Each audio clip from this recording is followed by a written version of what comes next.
So guys, welcome to our channel once again. In today's video, we have here just this one question to answer on the topic basic ecological concepts. So guys, this video will be all about decomposers. So let's quickly go right into this question. We just have one question here to answer, and the question says, which of the following organism will not bring about decomposition?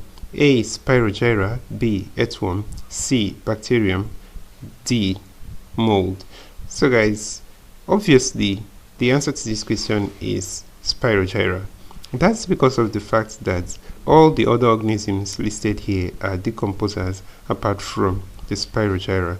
So decomposition is a process where organic substances are broken down into simpler forms, and guys, this is usually done with the help of any of these organisms, the bacteria or the fungi such as the mold, or even invertebrates as the earthworm.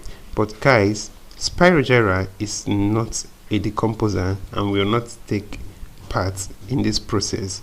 So Spirogyra is only a green algae and cannot be involved in the process of decomposition. So that's it for that question, and this is where we'll end the video for today. If you enjoyed this lesson, guys, please give it a thumbs up. Don't forget to subscribe to this channel if you're not yet a subscriber. Also, help us grow this channel by sharing this video with your friends. So guys, we also want to encourage you to join our YouTube channel community. So you can join this channel by hitting the join button below, and you'll be a member of this community. Thank you, and see you on the next one.